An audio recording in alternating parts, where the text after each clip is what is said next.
The rain fell like shattered glass, each drop slicing through the silence of the hilltop mansion. Inside, Mr. Viraj Malhotra sat alone before a dying fire, the glow painting tired shadows across his face. Wealth surrounded him, yet his heart felt like an empty room echoing with regret. Then, 3 slow knocks echoed through the night. A pause. Another knock. Thunder answered, rattling the windows. Outside, a soaked figure. Ravi, the beggar, stood trembling beneath the grand archway. His eyes weren't begging for food, but for mercy. "Who dares disturb my house at this hour?" Viraj muttered, rising with irritation. But as he approached the heavy oak doors, some forgotten voice in his chest, made him hesitate. Have you ever turned someone away, only to realize they were sent to change you? Would you still open the door, if you knew destiny was waiting on the other side? As the final knock echoed, Viraj's hand gripped the handle, and everything changed. For a moment, the world stood still. The storm roared behind Ravi, yet the silence between them was louder. Viraj's eyes, sharp and suspicious, studied the man before him. "What do you want?" he asked. "Just a place to rest, sir." "One night," Ravi whispered. Viraj hesitated. He could feel his late wife's voice in his mind. "No one should sleep hungry under your roof," he sighed. "Come in, but only until morning." As Ravi stepped over the threshold, the candle flame bent forward, as if bowing to fate. The door shut behind them, muffling the rain. Ravi looked around. Walls of marble, chandeliers of crystal, paintings that glowed like dreams he once had. Viraj spoke curtly. "You can stay by the fireplace. Don't touch anything." Ravi nodded gratefully and sat near the embers, stretching his hands to the warmth. For the first time in years, Viraj's home held another soul. And though neither knew it, the night had only begun to test their hearts. As the fire crackled softly, Viraj poured himself another glass of wine. "You beggars have strange courage," he murmured. "Knocking at doors in a storm." Ravi smiled faintly. "Storms don't scare those who have lived in them too long." That line hung heavy in the room. For the first time, Viraj had no reply. The storm grew fiercer, yet inside, silence deepened. Arav quietly placed a towel beside Ravi, who thanked him softly. Viraj turned away, pretending not to care, but his eyes betrayed something else. Curiosity. Outside, thunder echoed like destiny calling again. It was only the beginning, but something in the air whispered, "This night will not end as it began." The rain softened to a steady rhythm, like a lullaby for the restless. Ravi sat quietly near the fireplace, his eyes tracing the flames that danced with memories. Viraj stood near the mantel, arms folded, pretending not to watch him. The silence between them was heavy, not of comfort but of curiosity and unease. Finally, Viraj broke it. "So, what brings a man like you to knock on my door at midnight?" Ravi smiled faintly. "Hunger, and maybe hope." Viraj frowned, uncomfortable with the honesty. Hope. That word hadn't lived in his house for years. Arav peeked from the corner, clutching a folded blanket. He hesitated, unsure whether his master would scold him for helping. "Bring it here," Viraj said flatly, without looking. Arav stepped forward nervously, laying the blanket near Ravi. "Thank you, son," Ravi said kindly. Arav smiled, small, hesitant, yet full of warmth. For the first time, the mansion felt alive again. Even Viraj noticed it, but refused to admit it. The sound of the grandfather clock filled the silence. Tick, tock, tick. Viraj sat across from Ravi now, studying him. "You speak well for a beggar." Ravi looked into the fire. "I wasn't always one." Something in his voice made Viraj pause. There was pain there, but also dignity, something that wealth couldn't erase. Viraj leaned back, his curiosity pricked by a story he wasn't ready to hear. The night deepened. Thunder rolled faintly across the valley, but inside, the quiet grew sharp. Ravi's voice broke it gently. "You're home. It's beautiful, sir, but it feels lonely." Viraj's gaze turned cold. "Loneliness is the price of success." Ravi nodded. "Or perhaps the cost of forgetting what made you human." That line hit Viraj harder than the thunder outside. He turned away, pretending not to feel it. Airav returned quietly with a tray of tea.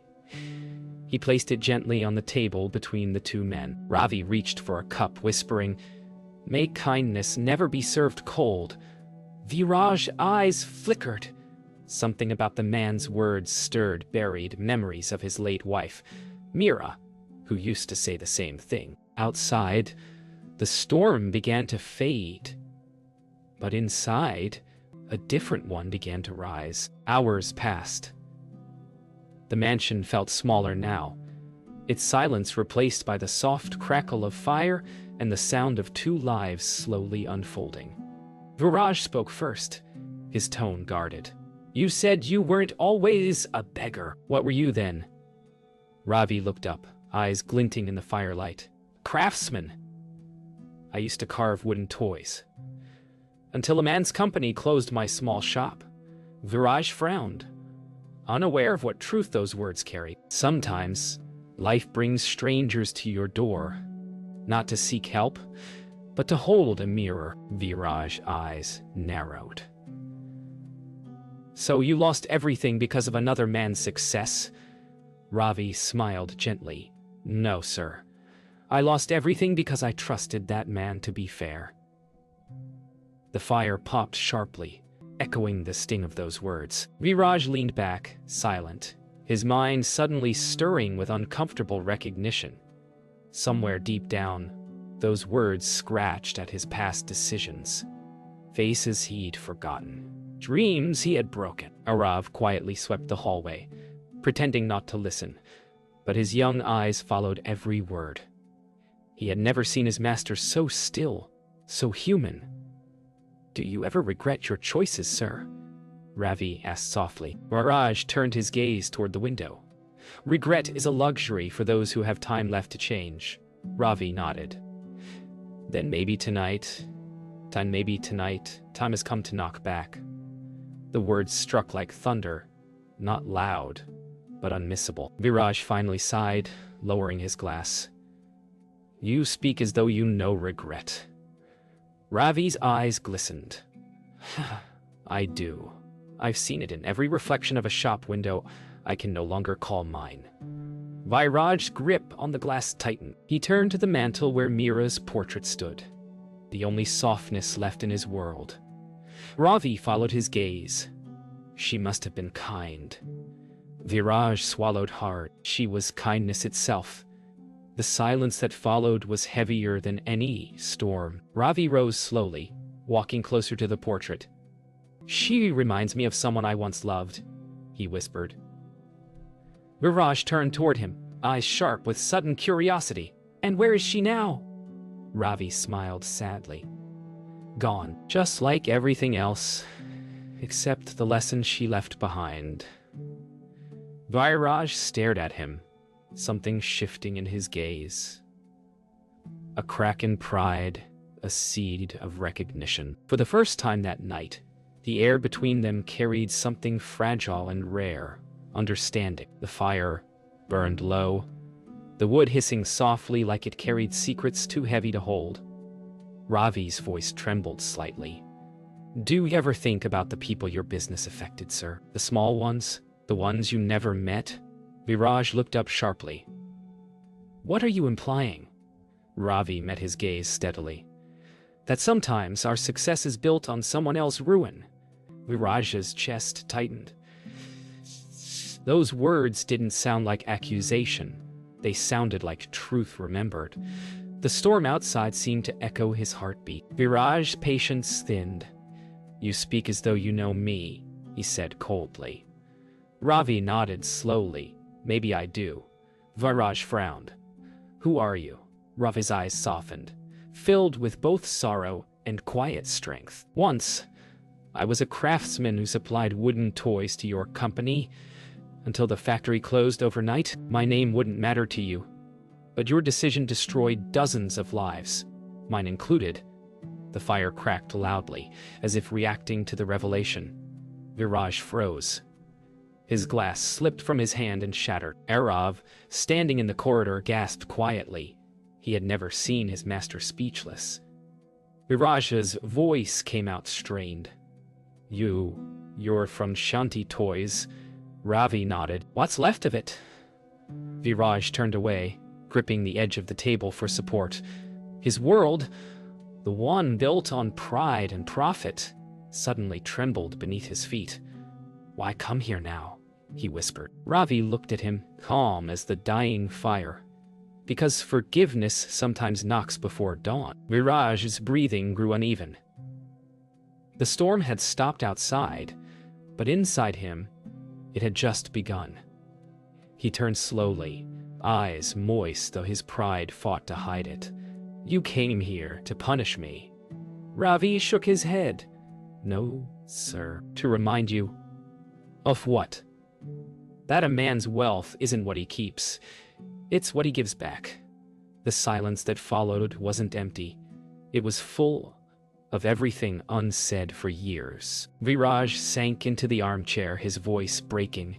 All these years, I told myself it was just business. Ravi nodded gently. So did I.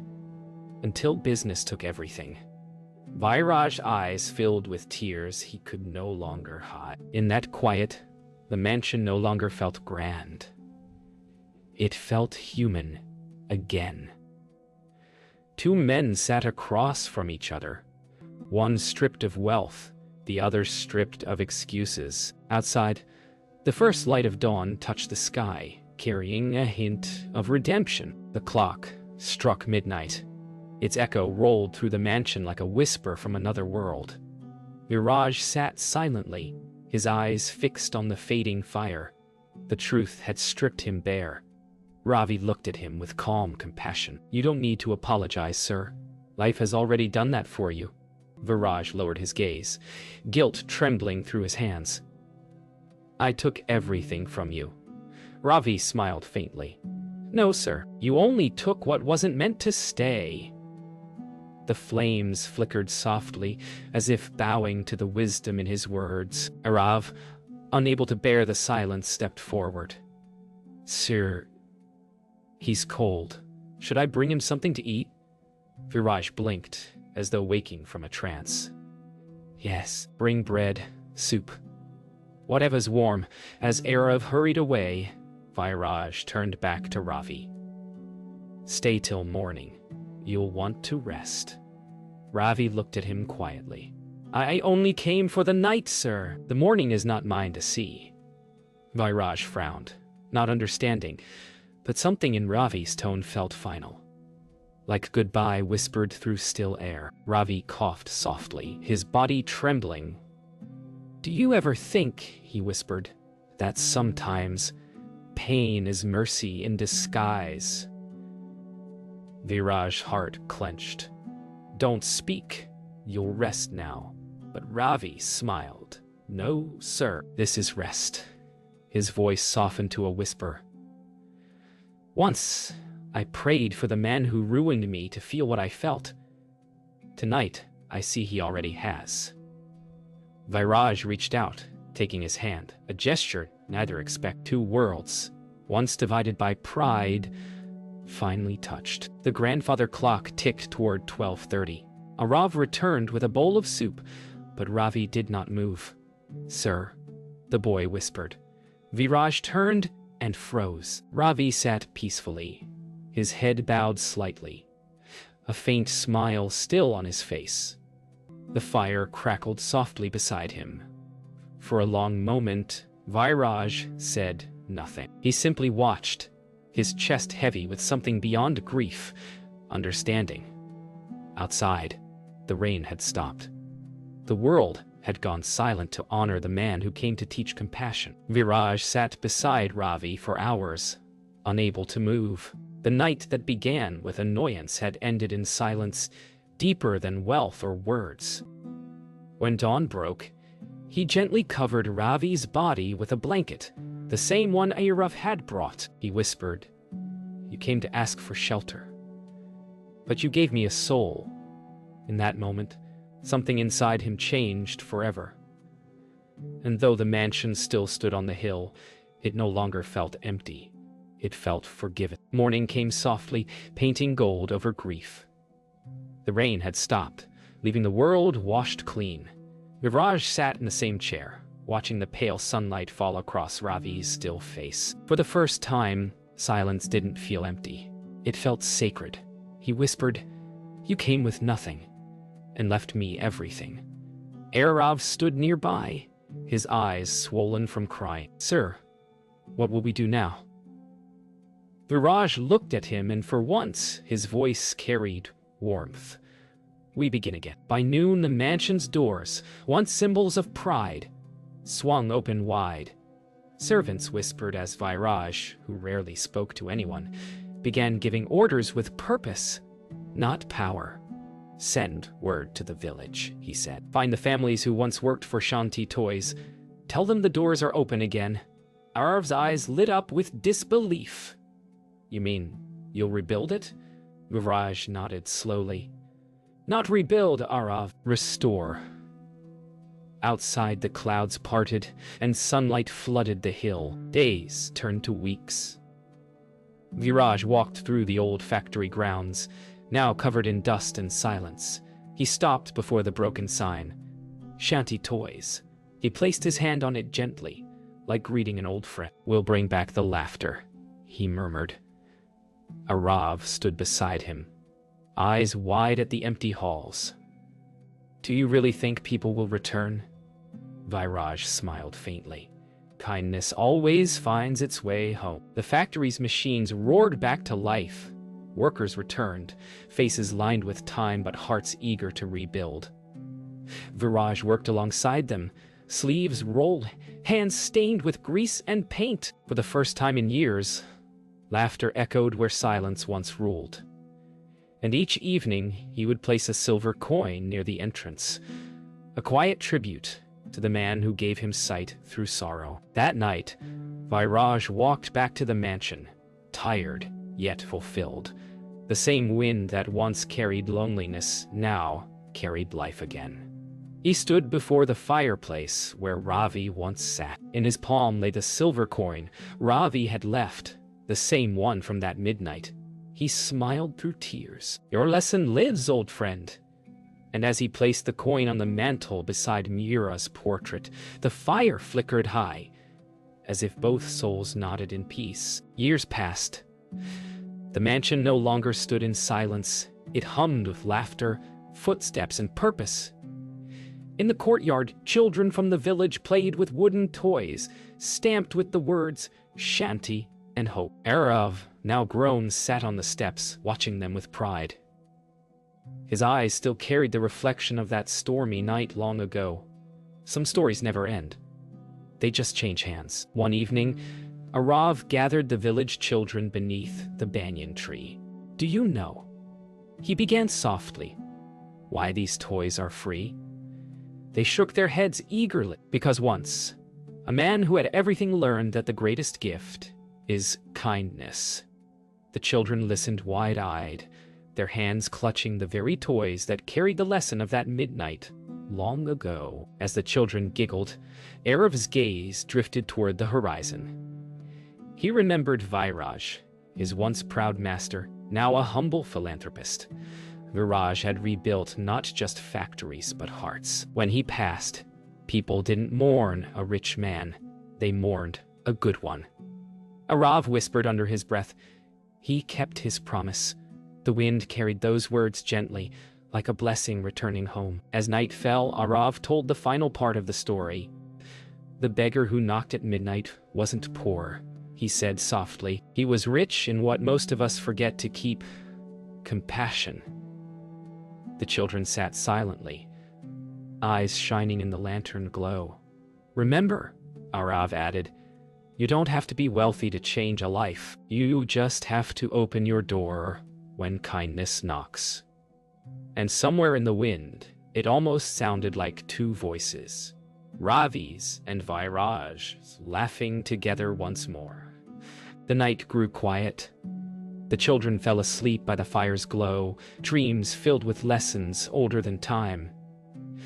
Irav looked at the stars, the same ones that had watched that fateful night long ago. He whispered, "May every door that was once closed open again." In the stillness, the silver coin gleamed in his palm. The same one Vairaj had kept, now passed down to him. And under that starlit sky, one story ended, only to begin again in 1,000 hearts.